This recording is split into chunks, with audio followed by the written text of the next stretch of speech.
한미반도체 어제 4% 하락한 자리에서 오늘 이 흐름을 어떻게 봐야 하는지가 지금 가장 중요합니다. 계속된 하락 추세에 반도체 투심까지 흔들리면서 들고 계신 주주분들 마음 정말 무거우셨을 겁니다.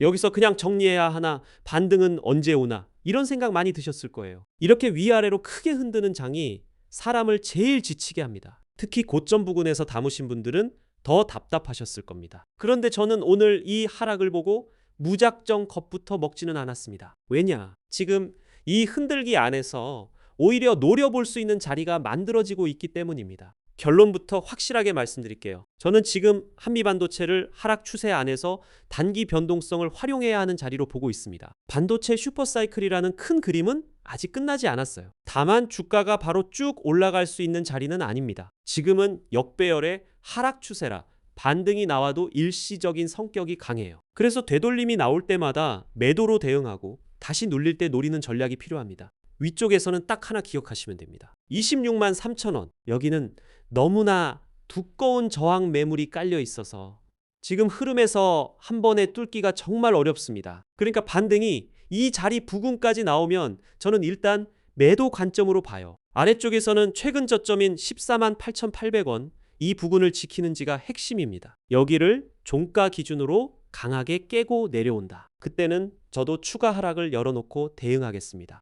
괜히 반등하겠지 하면서 고집 부리지 않겠습니다. 정리하면 어렵지 않습니다. 위쪽 26만 3천 원은 두꺼운 저항이라 반등 시 매도 관점, 아래 저점 14만 8,800원을 지키는 동안은 단기 변동성으로 대응, 그리고 이 저점이 깨지면 추가 하락 준비. 저는 오늘 이 세 가지 기준으로 한미반도체를 보겠습니다. 그리고 지금부터 제가 왜 이렇게 말씀드리는지 하나씩 보여드릴게요. 오늘 영상 도움되신다면 구독과 좋아요 한 번씩만 부탁드리고요. 댓글도 제가 정말 많이 보고 있습니다. 오늘 한미반도체 보시면서 답답하셨던 분들은 댓글에 힘 한 글자만 남겨주세요. 주주분들끼리 보면서 나만 힘든 게 아니구나, 조금이라도 힘이 되셨으면 좋겠습니다. 저도 하나씩 확인하겠습니다.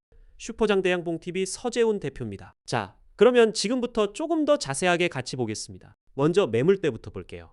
위쪽으로는 26만 3천 원 부근에 전체 물량의 34.9%가 몰려있는 아주 두꺼운 매물이 쌓여 있습니다. 여러분들, 이게 무슨 뜻이겠습니까? 주가가 다시 올라가더라도 그냥 편하게 쭉 올라갈 수 있는 자리가 아니라는 겁니다. 이 자리에서 예전에 물리신 분들의 본전 매물이 쏟아질 수 있어요. 그러니까 제가 26만 3천 원을 계속 말씀드리는 거예요. 여기를 못 넘으면 아직 하락 추세 아닙니다. 그런데 이 가격을 거래량을 강하게 붙이면서 넘어선다. 그때는 얘기가 달라져요. 그때부터 진짜 추세 전환을 이야기할 수 있습니다. 반대로 아래쪽에는 최근 저점인 14만 8,800원이 있습니다. 저는 여기를 굉장히 중요하게 봅니다. 왜냐하면 이 가격을 버텨주는 동안은 아직 바닥권에서 물량을 소화하는 과정이라고 볼 수 있기 때문이에요. 그런데 여기를 거래량까지 터뜨리면서 강하게 깨버린다. 그때는 저도 괜찮습니다, 반등 나옵니다, 이런 말 안 하겠습니다. 그 아래까지 추가 조정을 열어놓고 봐야 합니다. 주식에서 가장 위험한 게 자기 생각에 빠지는 거예요. 처음에는 반등할 자리라고 생각했는데 실제 가격이 내 기준을 깨버렸으면 그때는 생각을 바꿔야 합니다. 저는 그렇게 대응할 겁니다. 자, 그러면 수급을 보겠습니다. 어제 개인이 294억 원, 외국인이 266억 원, 기관이 33억 원을 팔았습니다. 이 숫자만 딱 보면 안 좋아요. 저도 이걸 좋다고 포장할 생각 없습니다. 최근 반도체 투심 악화에 SK하이닉스 실망감까지 겹치면서 급락이 나온 거예요. 팩트입니다. 그런데 여기서 진짜 중요한 걸 봐야 합니다. 바로 외국인들의 자금이에요. 이 외국인들이 최근에 갑자기 팔기 시작한 사람들이 아닙니다. 6월 말부터 한미반도체를 꾸준히 모아왔고 지금까지 1,030억 원 넘게 보유하고 있는 쪽이에요. 그러니까 지금 매도는 그동안 모은 물량 안에서 위아래 변동성을 활용하는 성격이 강합니다. 실제로 이 외국인들의 평단이 대략 22만 5천 원에서 25만 원 사이인데 이 구간에서 해칭과 매수를 섞어가면서 단기 변동성을 활용하고 있어요. 그래서 주가가 위아래로 흔들릴 수밖에 없고 주주분들 마음도 같이 흔들리는 겁니다. 그리고 공매도도 꼭 보셔야 합니다. 오늘 공매도가 어제보다 1.5배 가까이 늘어나면서 비중이 26%까지 올라왔어요. 숫자만 보면 공매도 세력의 압박이 계속되는 것처럼 보입니다. 그런데 여기서 반대로 생각해 볼 게 있어요. 지금 이 공매도가 수익을 제대로 내지 못하고 있는 상황이거든요.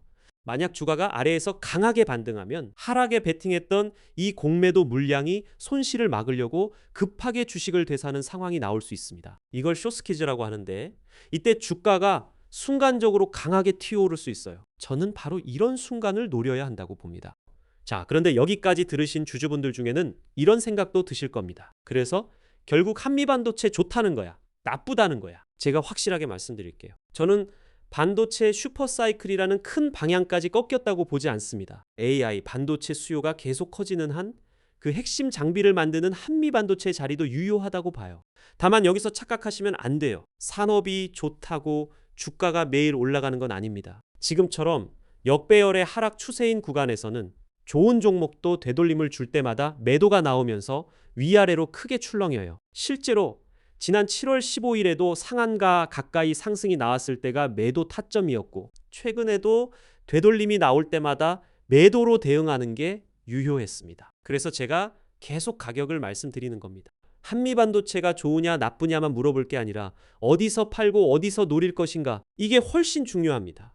그리고 여기서부터는 한미반도체 주주분들께 정말 드리고 싶은 말씀입니다. 그동안 매수 타점, 매도 타점 놓쳐서 아쉬우셨던 분들 정말 많으실 거예요. 올라갈 때 못 팔고 빠질 때 못 사고, 그때 팔 걸, 그때 살 걸, 이 후회가 제일 크거든요. 특히 지금처럼 위아래 변동성이 큰 장에서는 이 타점 하나가 계좌를 완전히 다르게 만듭니다. 그래서 제가 옆에서 그 타점을 같이 잡아드리고 있습니다. 이 가격 오면 문자로 알려드리고 지금 상황에서 어떻게 대응하면 좋을지 같이 봐드려요. 특히 고점에 물리신 분들은 평단을 어떻게 조절할지, 순환매가 도는 시장에서 어디서 기회를 잡을지 같이 봐드립니다. 화면에 보이는 번호 010-5445-2634, 여기로 어렵게 적으실 필요 없습니다. 딱 시작 두 글자만 남겨주세요.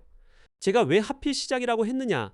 지금 당장 무언가를 사기 시작하자는 뜻도, 무조건 팔기 시작하자는 뜻도 아닙니다. 주가가 흔들릴 때마다 감정적으로 움직이는 게 아니라 어느 가격에서 팔고 어느 자리를 노리고 어느 순간 생각을 바꿀 것인지 그 기준을 잡기 시작하자는 의미입니다. 처음 문자 보내시는 분들은 뭐라고 적어야 하지 고민하지 않으셔도 됩니다. 그래서 제가 아예 두 글자로 정했습니다. 시작 두 글자만 보내주시면 됩니다. 번호 다시 한번 말씀드리겠습니다.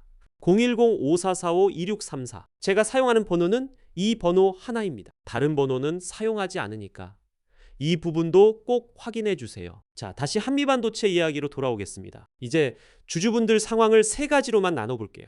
먼저 아래 저점 부근에서 담아 수익 구간에 계신 분들, 이분들은 지금부터 얼마나 더 먹을까만 생각하시면 안 됩니다. 지금은 하락 추세 아니라 반등이 26만 3천 원 저항 부근으로 갈수록 일부 수익을 챙기는 게 유리합니다. 되돌림마다 매도로 대응하는 전략이에요. 두 번째, 중간 가격대에서 들어오셔서 지금 애매하게 물려 계신 분들, 아마 이분들이 가장 답답하실 거예요. 올라오면 조금만 더, 빠지면 그때 정리할 걸. 이 생각 정말 많이 하게 됩니다. 그래서 이분들은 더더욱 숫자가 필요합니다. 아래 14만 8,800원을 지키는 동안은 단기 반등을 노리고 반등이 나오면 저항 부근에서 비중을 줄이는 겁니다. 마지막으로 고점 부근에서 물리신 분들, 이분들은 정말 속상하실 겁니다. 그렇다고 불안하다는 이유 하나로 아무 자리에서나 던지시면 안 됩니다.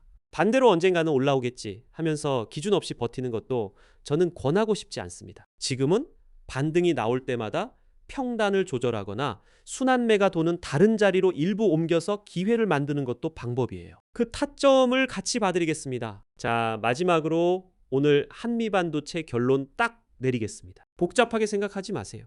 저는 세 가지만 봅니다. 첫 번째, 아래 14만 8,800원을 지켜준다. 그러면 단기 변동성 안에서 반등을 노려볼 수 있습니다. 특히 공매도가 몰려 있어서 숏스퀴즈가 나오면 강한 반등이 가능해요. 두 번째, 위쪽 26만 3천 원. 여기는 두꺼운 저항이라 반등이 이 부근까지 오면 일단 매도 관점으로 봅니다. 이 자리를 거래량과 함께 넘어서야 진짜 추세 전환입니다. 세 번째, 가장 조심해야 하는 경우입니다. 14만 8,800원을 종가 기준으로 강하게 깨버린다. 그때는 저도 고집 안 부립니다. 반등 기대를 내려놓고 추가 조정을 준비하겠습니다. 이게 오늘 제 결론입니다. 내일 한미반도체가 빨간불이냐 파란불이냐 그걸 맞히는 게 중요한 게 아니에요. 어디서 팔고 어디를 노리고 어디부터는 생각을 바꿀 것인지, 이 기준이 훨씬 중요합니다. 오늘 영상 끝까지 보셨는데도 그래서 앞으로 나는 어떻게 준비해야 하지? 이 생각이 드신 분들은 010-5445-1634 여기로 시작 두 글자만 남겨주세요. 길게 보내실 필요 없습니다. 시작 그 두 글자면 됩니다. 매수 타점, 매도 타점 놓쳐서 아쉬우셨던 분들 이번에는 그 타점 옆에서 같이 잡아드리겠습니다. 오늘 하루 한미반도체 보시느라 정말 고생 많으셨습니다. 이렇게 위아래로 크게 흔드는 장 우리가 봐야 할 가격은 이제 정해져 있습니다. 아래 14만 8,800원을 지키는지 위쪽 26만 3천원 저항에서 어떻게 반응하는지 그리고 공매도가 몰린 자리에서 숏스퀴즈가 나오는지 그걸 보면 됩니다. 오늘도 끝까지 함께 해주셔서 감사합니다. 슈퍼장대양 봉TV 서재훈 대표였습니다.